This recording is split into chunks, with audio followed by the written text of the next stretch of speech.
Good day, everyone. This is Jason Santos, and for today, we will continue the introduction to BPO, and we are now on 1.1, the second part, and we will discuss why Philippines is a top outsourcing destination for a lot of international companies.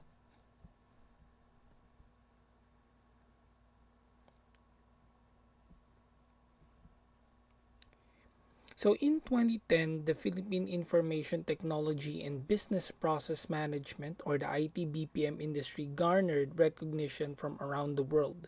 The UK's National Outsourcing Association determined the country's number one in business process outsourcing in its Global Business Trends report. The word is definitely out, and the Philippines is a major player in the global IT BPM. The opportunity remains for Philippines in the IT BPM industry to capture a bigger share given the global offshoring services market, as it is seen to have more than doubled by 2016, and even up until today, as I have mentioned in the past discussion, the hiring still continuously grows and grows. The industry has the potential to bring $25 billion in revenue and employ 1.3 million individuals just by 2016 alone. And they have actually increased or um, have achieved way more than that goal that was set or anticipated. Offshoring and outsourcing, or O&O, is perhaps one of the most unique developments in business and industry. Firms now adopt truly global scope with the opportunity to situate their operations across the world. So outsourcing is said to have first flourished in the run-up to the beginning of the second millennium, and IT processes and operations were migrated to India, like what I've mentioned in the previous topic, and some American and European companies focused on dealing with the Y2K problem. So this all started um, in the beginning of the second millennium, and as I've mentioned, India is one of the top destinations as well for IT BPM, but their forte would have to be in the tech side or IT solutions. Okay, so, according to bepo.com.au, this is an Australian site. Um, Here are the top reasons why international companies choose Philippines, and I have given this to you as an assignment, and majority of your answers, well, almost all of your answers were correct. And there are a lot of reasons, but we can round them up in the following. So first, time difference is not an issue.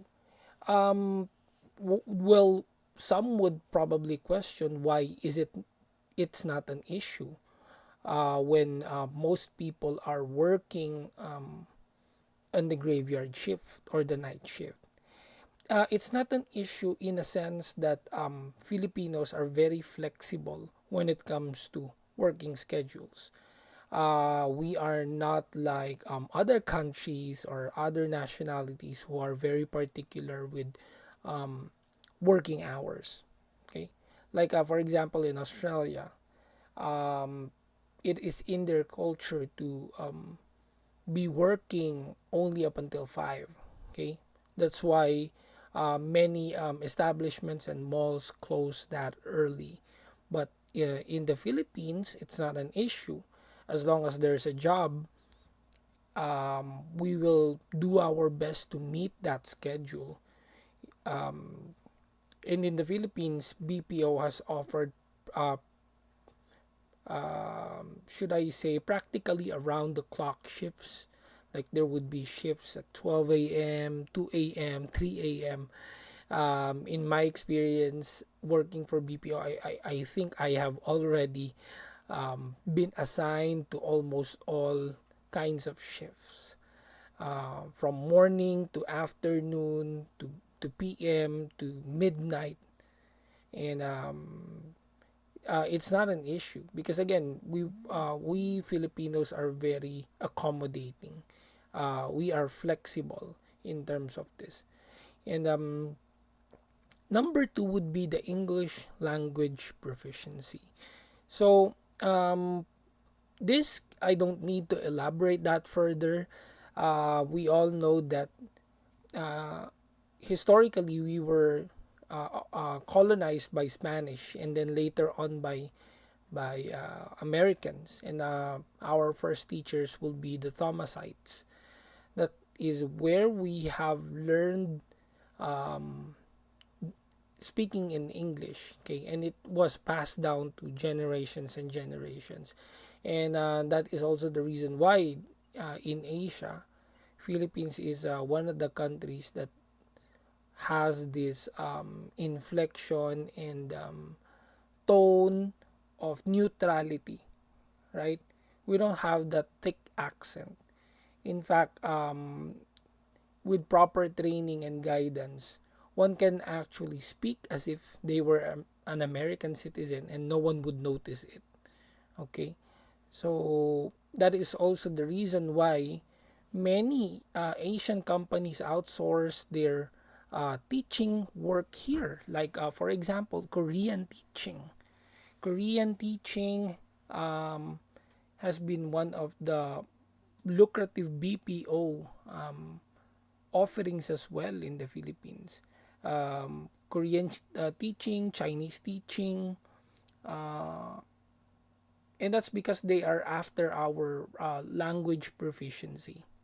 Okay, and English is the official language of the official second language of the Philippines, to be quite honest.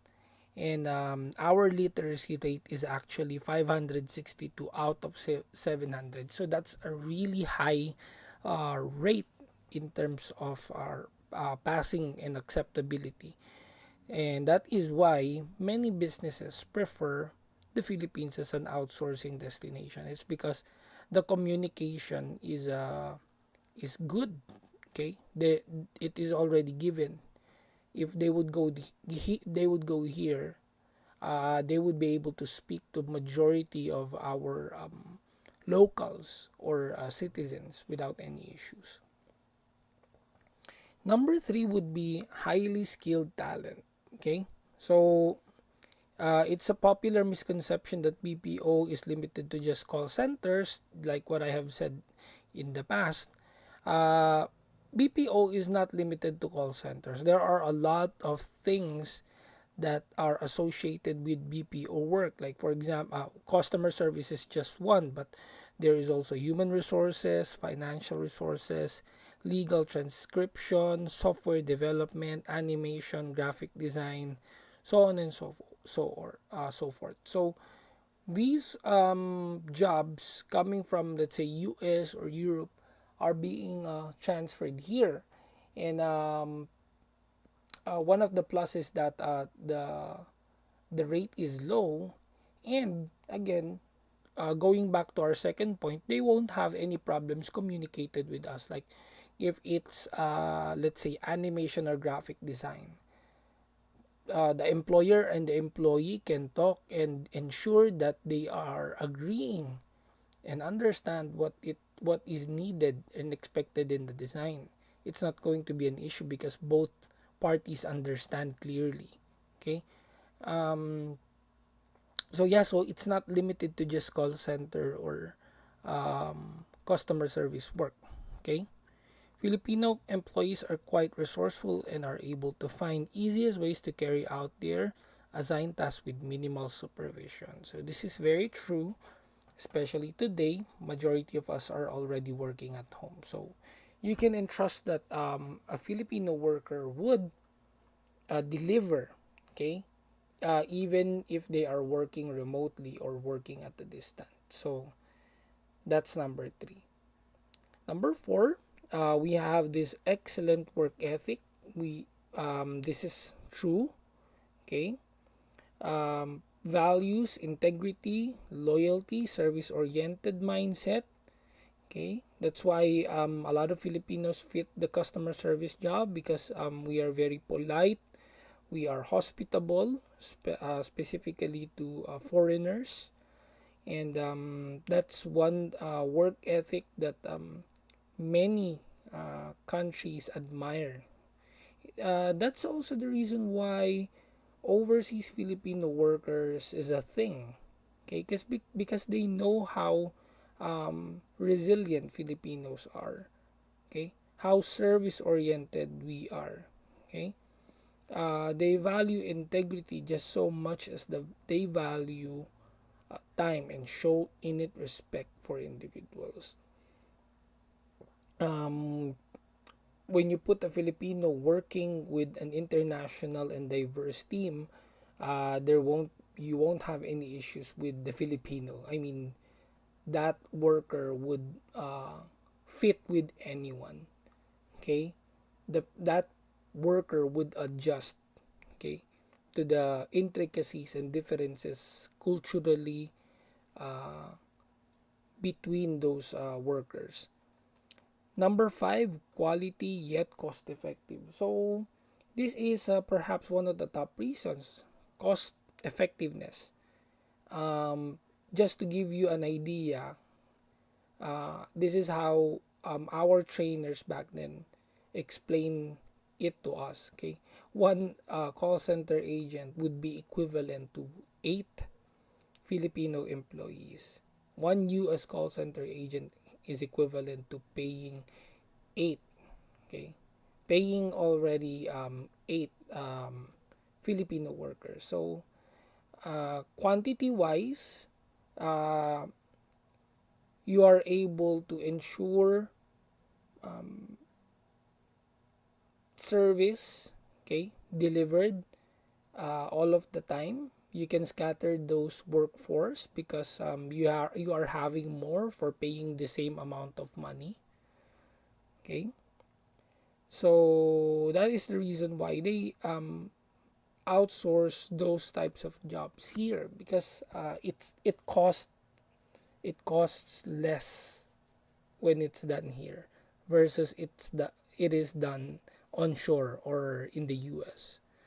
Okay, the cost of living in the Philippines is very low than, let's say, in Australia. That's true. I have been there um, once, so I know how much the high cost of living there is.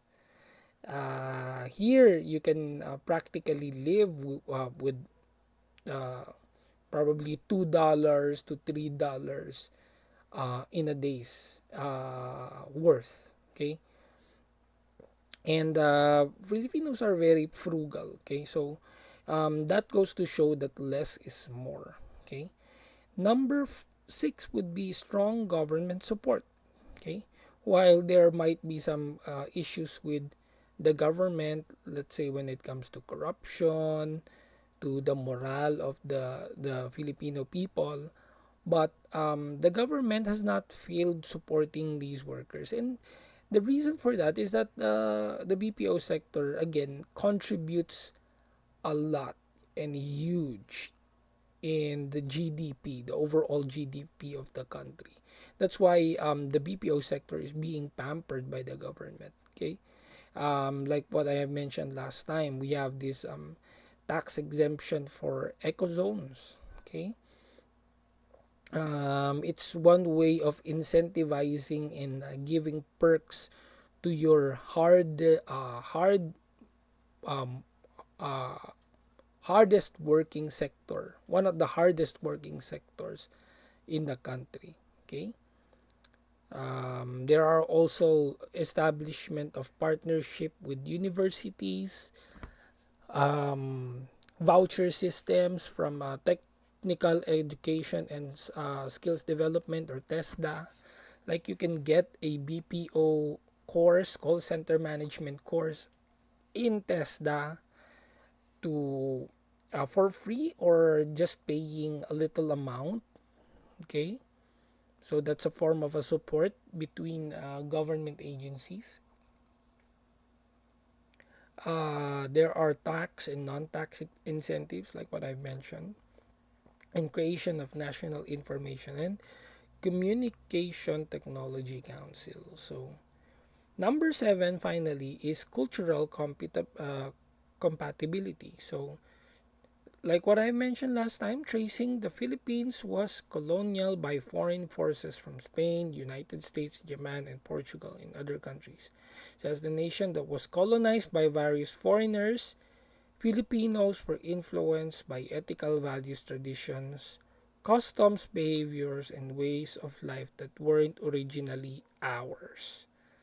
Okay, and that is also the reason why we, again, tend to blend with people of other cultures easily.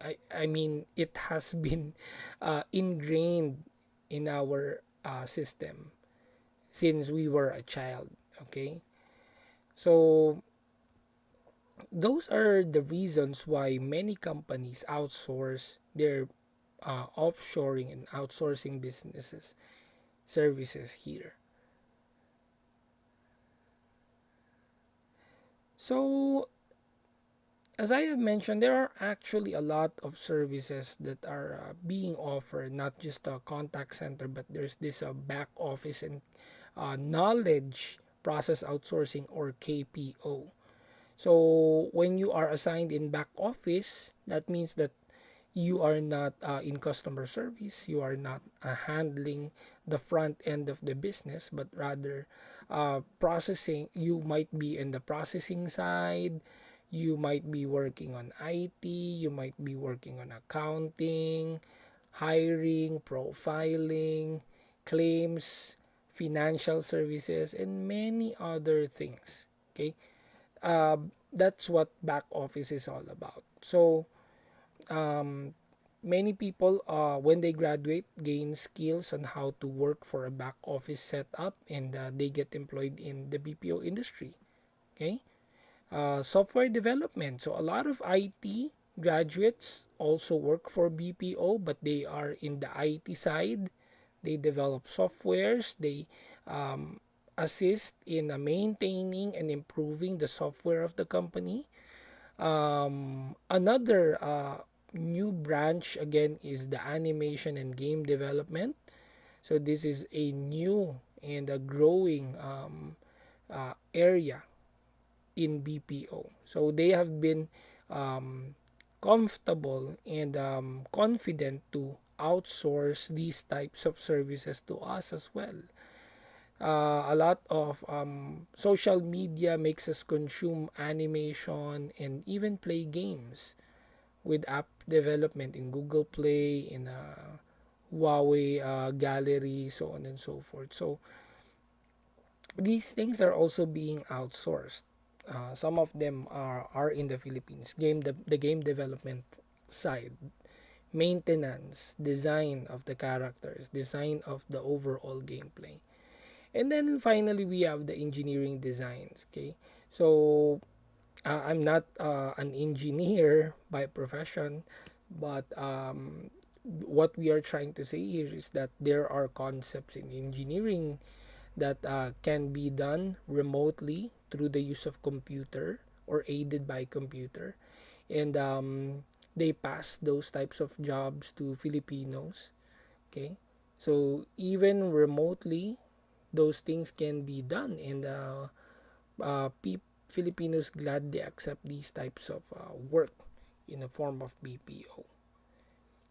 So here we can see the Philippine IT BPM industry. So we are accepting or partially taking the taken blame for the recession in the US, because a lot of work has been transported to us. Okay, but again, it's not our fault.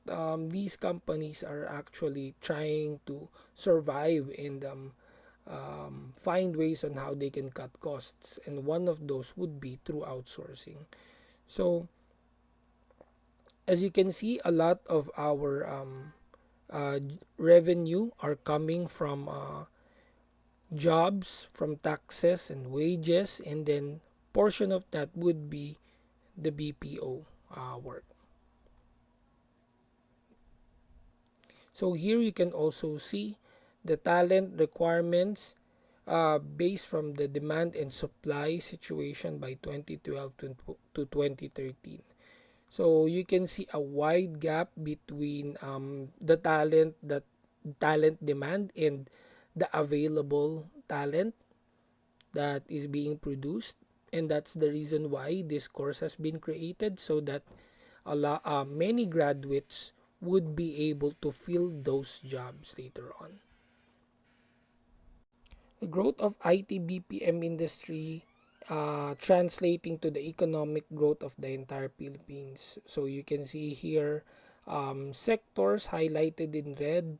These are the hubs or major centers where BPOs are being put up. A lot of them are placed in Luzon. There are also a lot in Visayas and a few in Mindanao.